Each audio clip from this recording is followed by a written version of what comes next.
Testing. Test successful.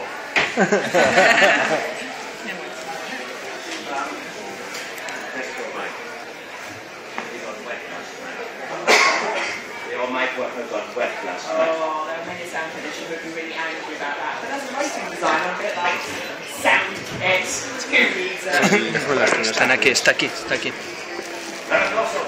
Ah, ya lo tiene. Se te ha mojado el micro. Bueno, como técnica de sonido diría que lo de que se haya mojado y no funcione, en fin, es peor para los libros si se mojan. Un micrófono puede sobrevivir a pesar de que se haya mojado durante la noche. Okay, Ian Watson, Claire North, Catherine Ware, Kate Griffin, and who knows what the future holds. Ian Watson, Claire North, Catherine Griffin, Kate Weber, ¿y quién más saben qué es lo que nos deparará el futuro? ¿Cuántas identidades más?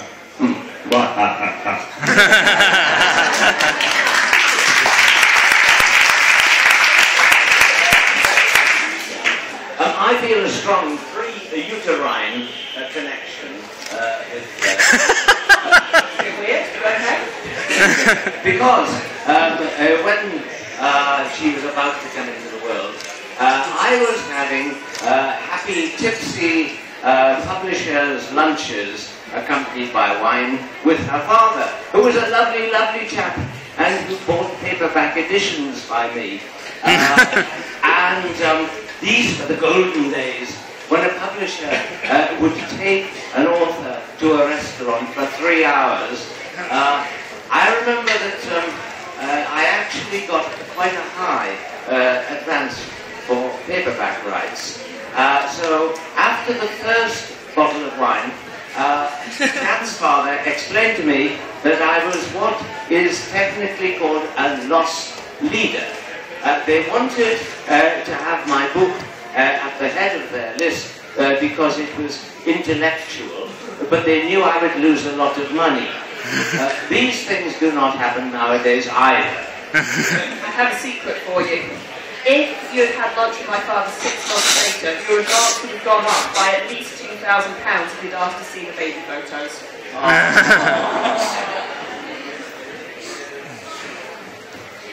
Siento, dice Ian, una conexión preuterina con Claire. Y Claire dice, un poquito raro para empezar, pero vale, sigue. Y siento esa conexión preuterina porque cuando Claire estaba a punto de nacer, yo me invitaba a irme a comer por ahí con su padre.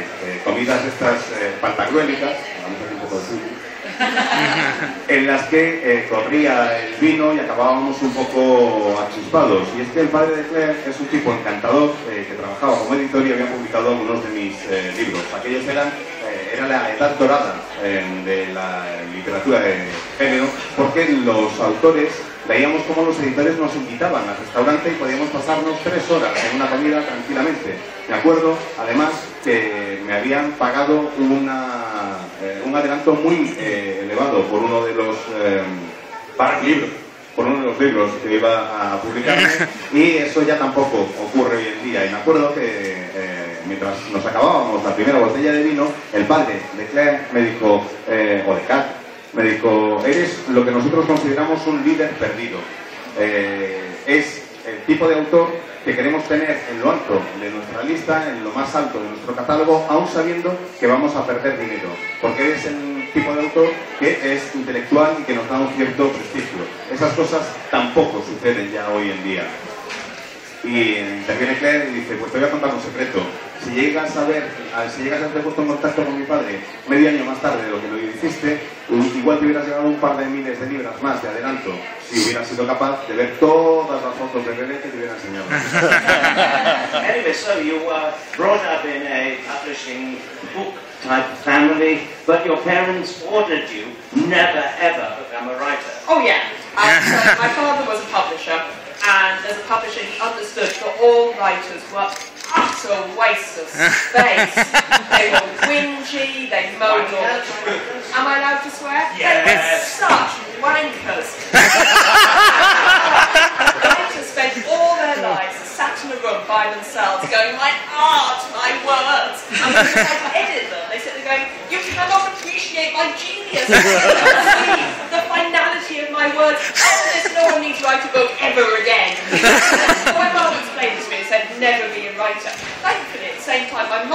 also a writer's fellow, says, problem with publishers is they're commerce-driven bastards. Recognise and bestsellers that fit them in the bum. All they care about is money, not art.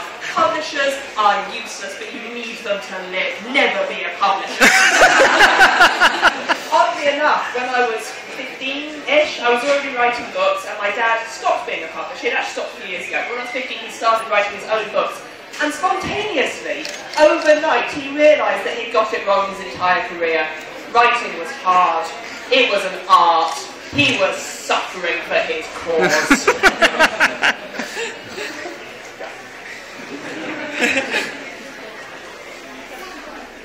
Pues resulta que mi padre era editor y lo primero que hizo, tu padre era editor, creciste en un entorno editorial, dice Ian, y si no me equivoco, una de las primeras órdenes, instrucciones que te dio tu padre cuando eras niña era que jamás, de los jamases, se te ocurriera convertirte en escritora.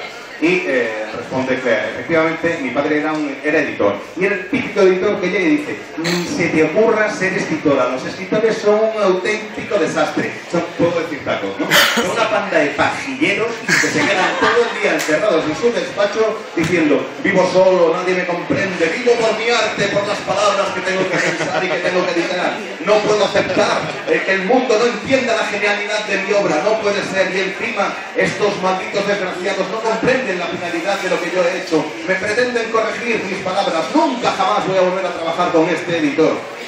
Eso es lo que decía mi padre, nunca jamás seas escritora. Y por otra parte mi madre, que sí es escritora, me decía, los editores son una panda de cabrones, no les importa el dinero, jamás van a reconocer el talento, no saben ver lo que va a ser un superventas ni aunque les muerdan el culo, es imposible. ¿Cómo pueden ser tan necios?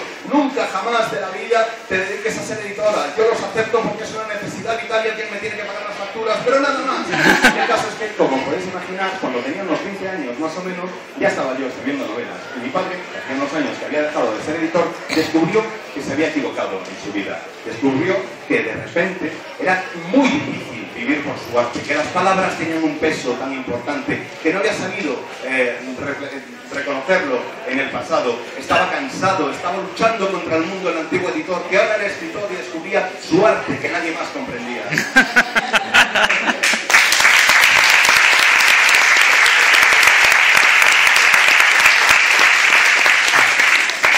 Anyway, during the school holidays, when you were about 14 years old, you decided to write a novel to occupy yourself, and you showed it tentatively to father, and he said, not bad.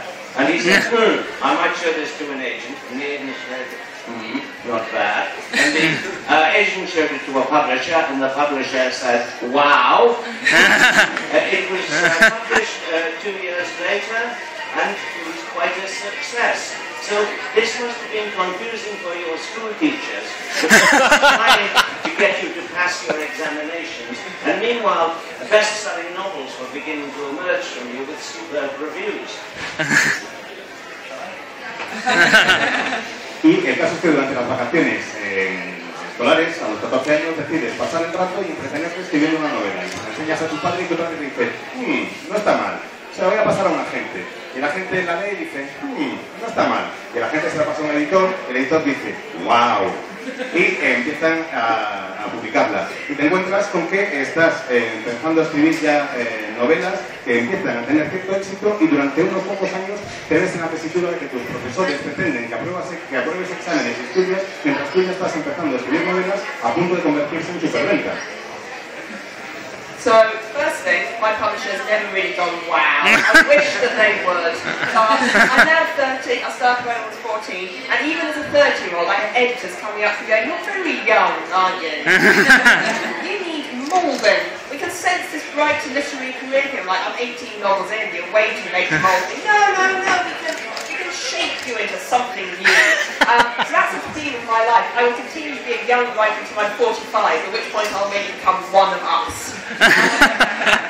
So, when I was writing as a kid, thankfully because my parents had been in the business, they were very much of the attitude of, okay, you're writing books, but when you grow up you'll have a proper job.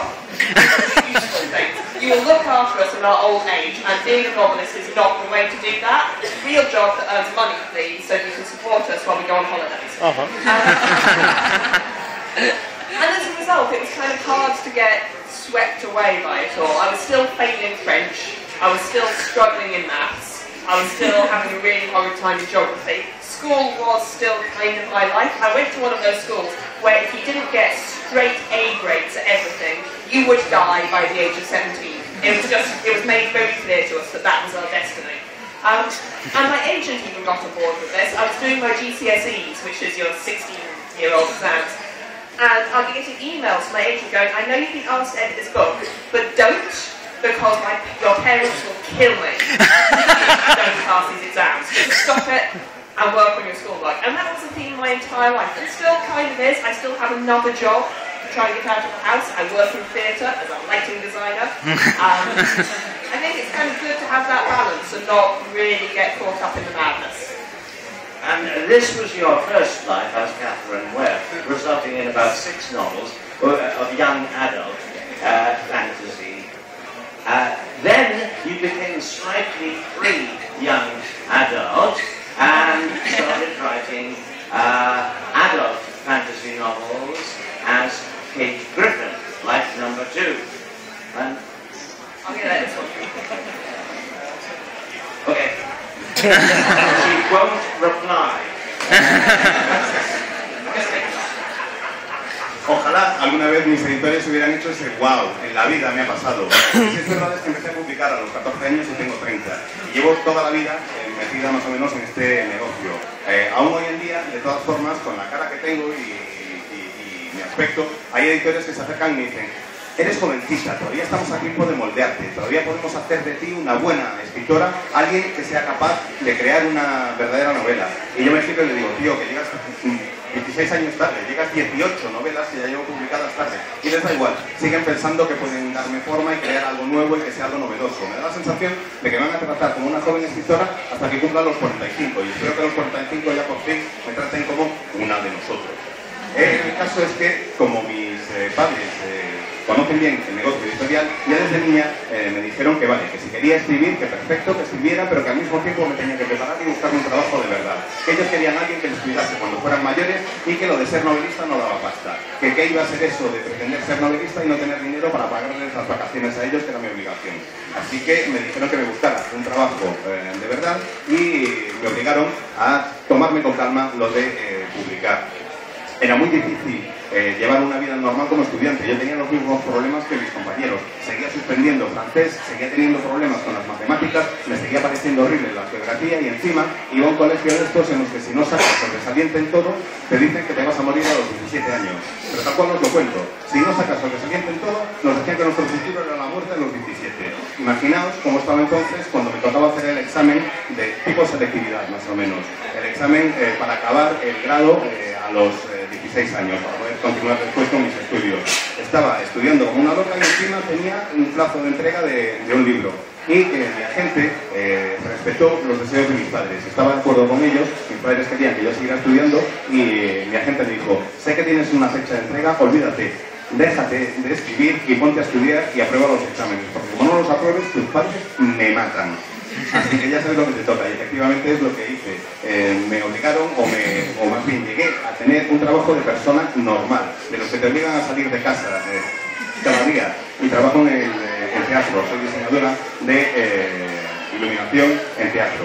Y empieza ahí en la pregunta y dice: bueno, nos encontramos entonces con que tu primera vida es como Catherine Webb, que escribes novelas juveniles y según vas creciendo vas dejando esas novelas juveniles y llegas a las novelas de preadulto y escribes 6 novelas juveniles como Catherine Webb y de repente llegas a las novelas de preadulta, que son las novelas que firmas como Catherine North. Y esa es la segunda vida de Catherine North. Well, you had to go to a college, of course, because this is the progression from school. You went to London School of Economics. Was this because you thought you would have a lot of royalties which you would need to account for in the future? Or what did you study at LSE? I studied international history, which is an awesome subject because the stuff that went down in history you could not write in fiction. And when I left LSE, the career advice comes out and said, right, so, banker or lawyer? I thought maybe technical theatre? That might be a improve me career progression. So, I got nothing. My school made me apply to Cambridge. It's a thing you did at my school. And I really didn't want to go because it seemed like a madhouse. People I've met from Oxford and Cambridge, the two biggest universities in the country, are geniuses in their field. They will know everything about the design of sofas in 1762 on a Thursday afternoon. You cannot find their underpants. And so I was a bit nervous about that, and thankfully I didn't get in, because it turns out trying to do physics when you don't know how to do science that does that, instead of straight lines, is a problem. So I went to OC, and then I went to RADA, the Royal Academy of Dramatic Arts, which is also known as the RADA by its senior staff, or RADI-DAR by its actors, or RADI-fucking-DAR by its actors. And while there, I discovered, to my delight, that stories are stories, and all the stories I love in books can be beautiful stories on the stage, and different stories on the stage.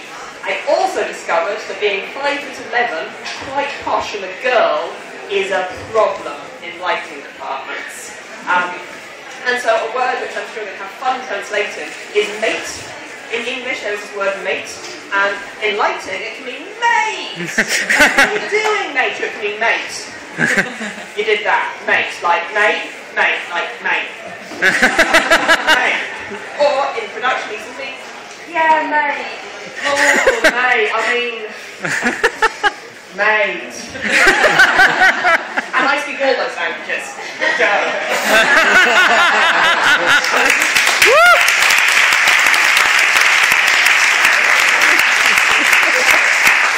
Ahí va. Total, que fui a la universidad y me matriculé en la London School of Economics. Es una universidad en la que básicamente estudias economía, porque, bueno, eso es lo que hiciste, dice Ian en la pregunta, perdón, fuiste a estudiar a la London School of Economics para aprender económicas y para aprender seguramente a gestionar los muchísimos royalties que te iban a dar en el futuro todas tus obras y novelas. Fue por eso, ¿no? ¿Y qué tal te fue la experiencia? La verdad es que sí, me apunté a la London School of Economics, pero ahí de lo que se hablaba era de hacer de la historia, que ya estaba escrita, y eso me interesaba mucho. Eso es lo que me especialicé. En lugar de estudiar economía, estudié historia de la economía, y me interesaba mucho porque todo eso ya estaba escrito, con lo cual eran historias que ya no podía contar como si fueran obras de ficción, porque ya habían sucedido en la realidad. Lo que ocurre es que cuando acabé mis estudios en la London School of Economics, me preguntaron, bueno, ¿y ahora qué? ¿Banquera o abogada? Y yo dije, ¿teatro? ¿Qué os parece si hago otros estudios y me dedico a hacer algo que tenga que ver con el teatro, la iluminación, el diseño de producción de una obra? Y la verdad es que se me quedaron en blanco mis padres. Me dijeron, va, mira, lo que quieras, ya está. Total, no hay nada que hacer. Y lo que sí me decían en el colegio al que yo había acudido era que tenía que escoger a ver a cuál de las dos grandes universidades iba, y me obligaron a presentar una solicitud para ir a Cambridge. Yo no tenía malditas las ganas de ir a Cambridge, porque toda la gente que conozco que ha ido a las dos grandes universidades del Reino Unido, a Oxford y Cambridge, son auténticos genios en lo suyo. Son gente que un jueves por la mañana tranquilamente te dice, mira, esto es un paseito en 1762 de conformidad con las normas que ven en aquella época y que eran el estilo tal cual y no sé qué más. Y eso me parece alucinante, pero esa gente que sabe tanto y son genios en lo suyo, luego no saben dónde tienen la ropa interior. No he convertirme en una de esas personas. Además, presenté una solicitud para entrar en Cambridge y afortunadamente no me aceptaron. Más que nada porque yo quería tratar de hacer estudios de física y lo que tenía que ser más o menos así, a mí me quedaba siempre así. Con lo cual me dijeron, mira, mejor que lo dejes. Y conseguí que me permitieran matricularme en la Royal Academy of Dramatic Arts, la RADA. Le llaman la RADA la gente que está fuera y el claustro de profesores. Los actores le llaman la RADI-DAR y los alumnos la llamábamos la puta RADA. Ahí es donde fui aprendiendo cuestiones de iluminación y me di cuenta de que en el departamento de iluminación de una obra de teatro no va muy bien lo de ser chica y medir lo que yo mido, que soy bastante alta, casi 1,85 m. Y es que, además, el departamento de iluminación de teatro tiene un vocabulario bastante propio, un vocabulario y un lenguaje que yo tuve que aprender a controlar. Básicamente es el siguiente: cuando estás con tus compañeros es ¡tío! Tío, tío, tío, tío, tío, tío. Luego con las acusaciones, tío, tío, tío, tío. Y todos esos idiomas los domino a la perfección.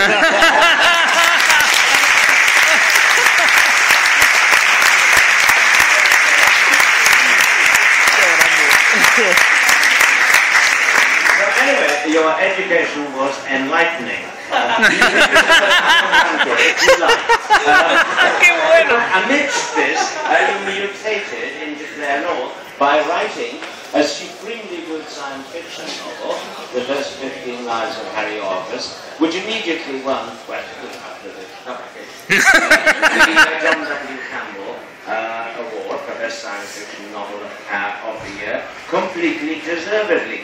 And this is the one which is published in Spanish. I know you have forgotten it because it is 3 books ago by you, but this is the one that we are interested in today because it is now in Spanish and has won the newly instituted Kelvin Award, a jury award voted upon by the winners of all the major literary prizes in Spain and principal reviewers and journalists. So it is objective. Objectively, she is the best.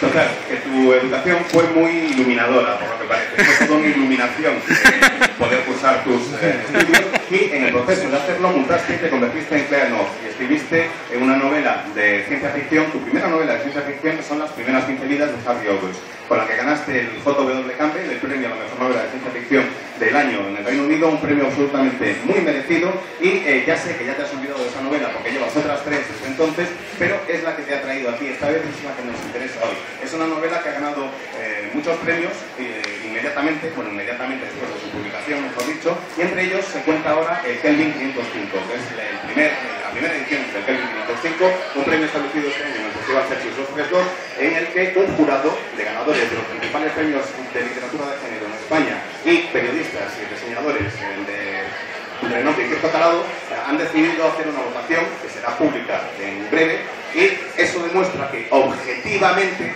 este es el mejor libro del año y es objetivo, es un hecho incontestable, es la mejor novela extranjera del año.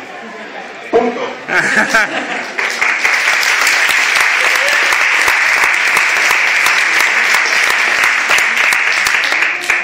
Is there a question? Or should I just ramble about a book? I can ask you a question about the book.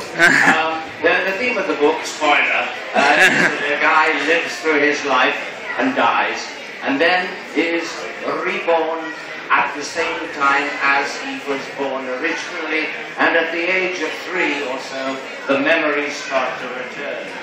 What is the explanation? What should he do? Now, you mentioned that you had difficulty with your French O-levels. I noticed that Harry Orvis, during his successive lives, becomes extremely fluent in Chinese, Russian, French, and many other things. Could this have been a seed which gave you the idea for the book? Or the idea of repeating your life again and again, but with variations depending upon what you choose to do? I think there are 2 things that went into the book being what it is. So, firstly, the idea of going back and trying again is universal. All of us have at some point sat there and gone, shit, I wish I hadn't said that. Bollocks, let's turn that job down. Well, look at me now. I'll be dead in a month. All of us have had that instinct and that regret, and all of us have the desire to go back and look at it again. And it's fun. It's pure fun just to explore that idea and ask the what-if question. Science fiction, at its most awesome, is the what-if genre. Yeah. We sit there and we ask questions, not just about us, but about humanity and possibility and what we can all be. And that's why it rocks. Yeah. So there's that. That's just fundamentally interesting. And then, for me, the personal seed for where this book began was probably again through theatre. I after I left Prague, about 25 years old, I went to work for the Royal Shakespeare Company. It was one of the big, important companies in Britain. And it was horrendous. It was so shit. Again, being female, big problem in the lighting department. They wouldn't let me plug anything in. You could be standing there going, well, there's a plug and there's a socket. I feel I can solve this one. No. You just stand over there and look pretty. And so we were doing that, and we were doing a thing called rep theatre, reparatory theatre. It was meant on Tuesday morning, we put in King Lear, and then they'd do King Lear, and then we'd take that out on Tuesday afternoon, put in Antony and Cleopatra, and then we'd take that out at 10 o'clock at night, put in Romeo and Juliet, and we'd repeat that till the end of time. And so in many ways, Harry August, I think, sprang from being in a world that does not change. Every day was a repetition of the day before, and worse than that, you're in Stratford-upon-Avon, Shakespeare's birthplace, which is a beautiful town, but once you've seen the swans and the tomb, you're done. You're stuck there, and there's no way out, as you're repeating your life endlessly. But also, finally, people have read Harry August and gone, my God, it's the story of this really old character looking back at his life, this person who can remember hundreds of years of his own history of the 20th century. Yes, it is that. It is a book about retrospection. But it's also a book which has a lot of his character being 7, having lived for 800 years already, being forced to learn the alphabet again. And when you're a junior technician and you're pretty confident you can plug that lamp in, spending months of your life being told, nah, mate, I think they have seeped into the book.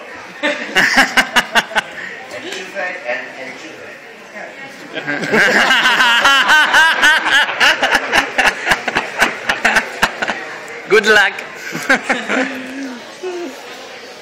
Total, que si no lo sabéis, esta es la historia, la novela cuenta la historia de una persona que vive su vida de una forma normal, que de repente muere y vuelve a renacer. Y renace y al cabo de los 3 años de vida toma conciencia de su vida anterior, de todas las vidas que ha ido pasando. Cuando cumple 3 años, después de haber renacido, recuerda todo lo que ha experimentado hasta entonces.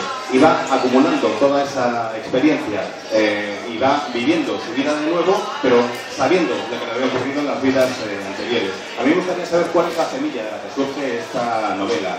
Nos has dicho que tenías problemas con el francés, que suspendías los cursos de francés, y Harry August se convierte en alguien que es un políglota que habla con fluidez chino, ruso y lo que le echen, básicamente. Me gustaría saber si esa experiencia que tuviste con los idiomas a lo mejor te sirvió de inspiración para la novela, o cuál es, si no, el punto de partida de las 15 primeras vidas de Harry August. Y la respuesta de Claire es, hay 2 cosas que dieron forma a la idea de la novela. Hay 2 elementos que son los que me inspiraron. Por una parte, todos, yo creo que absolutamente todos los seres humanos hemos tenido la sensación en algún momento de nuestra vida de decir, mierda, no tenía que haber dicho eso. Y teníamos ganas de poder dar marcha atrás en el tiempo y evitarlo, no hacerlo. O hemos hecho algo que decimos, joder, ahora sí que le he cagado, en un mes me mata.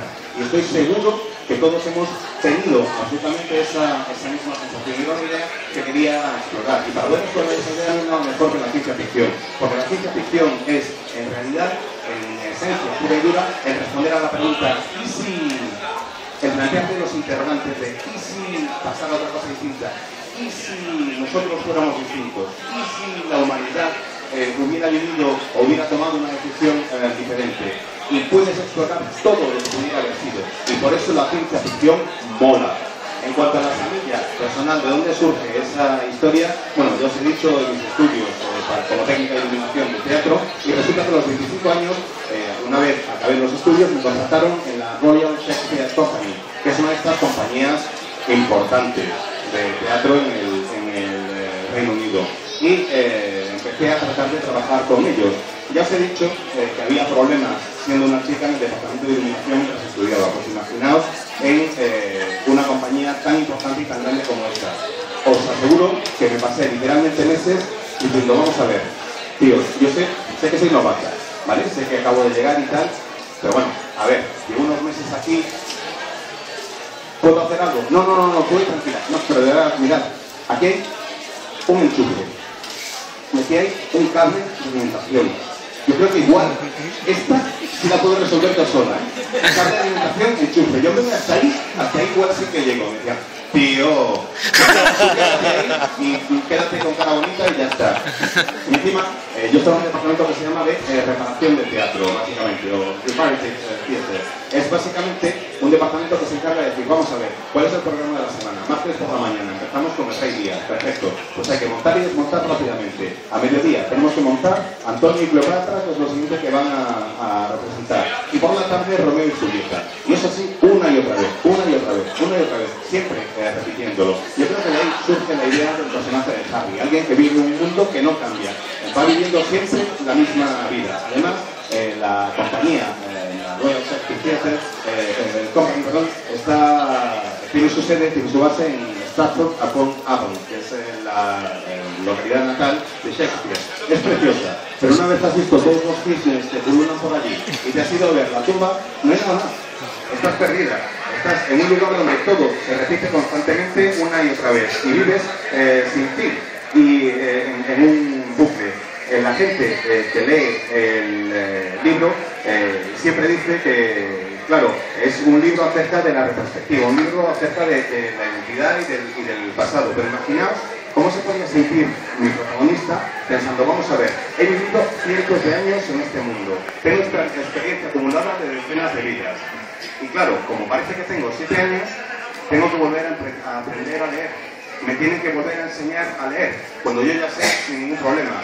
Eso es realmente lo que yo sentía como técnica novata cuando estaba trabajando para la compañía. Me sentía exactamente igual que Harry August en ese momento, cuando con 5 años de vida le obligan a aprender a leer de nuevo, y yo, después de haberme acabado mis estudios, me encontraba con que me decían, tío, no, déjalo. There is so much to be said that we need 15 lives, but we have 5 minutes. I will allow a question from the... Yes, you.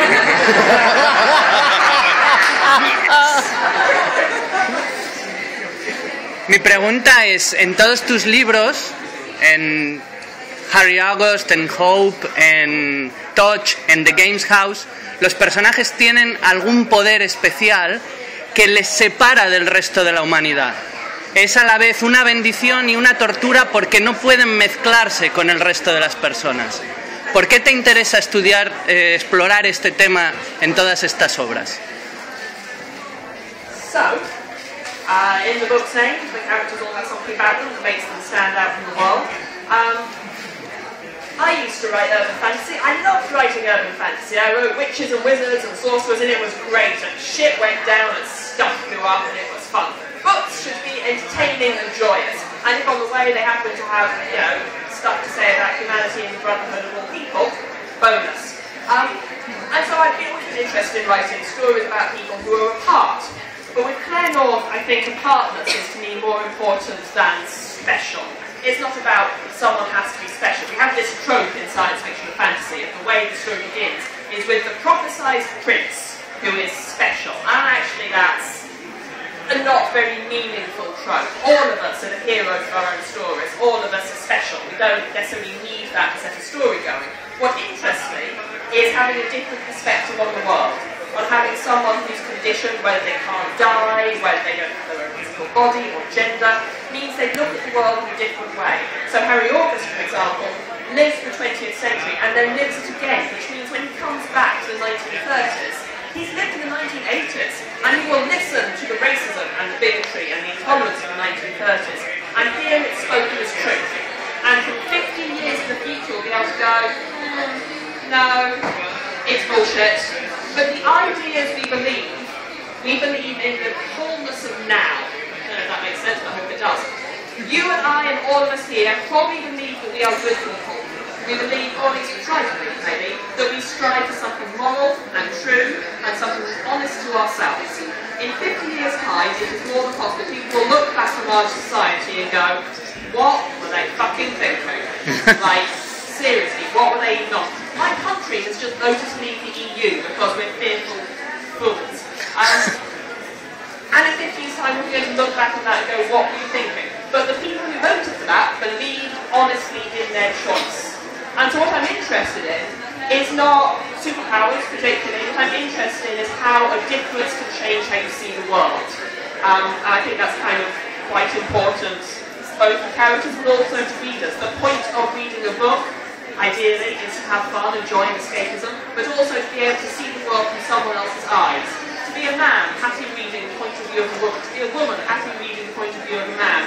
To forget that these words we've imposed as gender, morality, goodness, ethics, identity, sexuality, that these are just words and that underneath, people are people.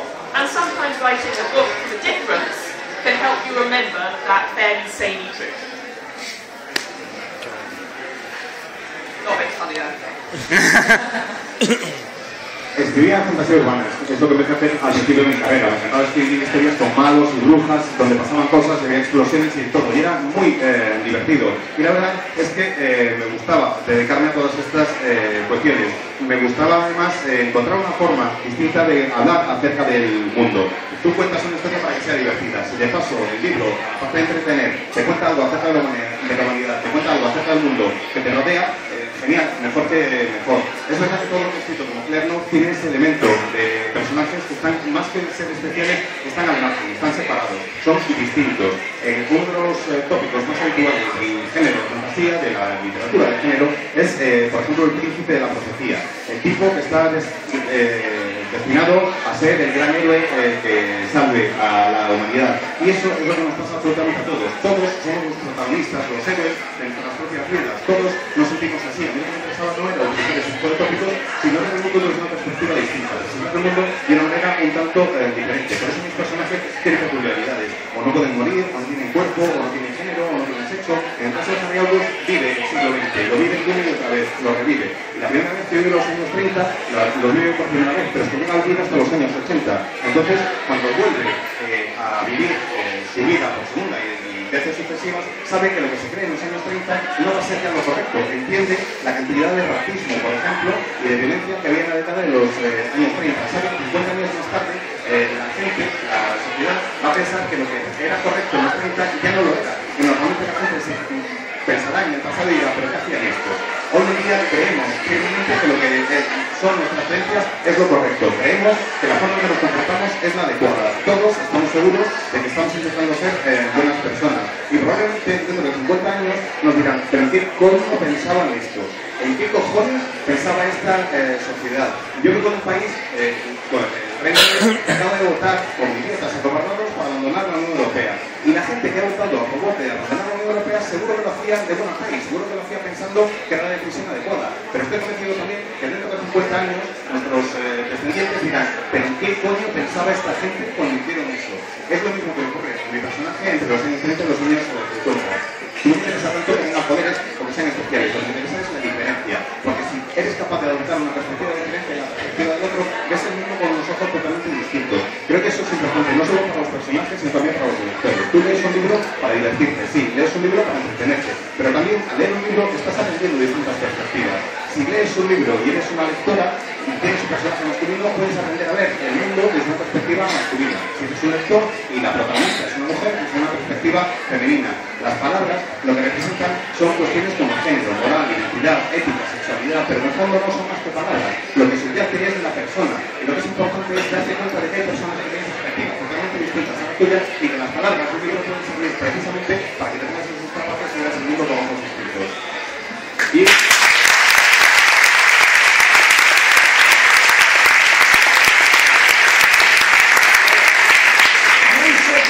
such long questions. Unfortunately, the time has expired. Thank you very much for your attention and patience. Thanks very much to you, Kat, Claire,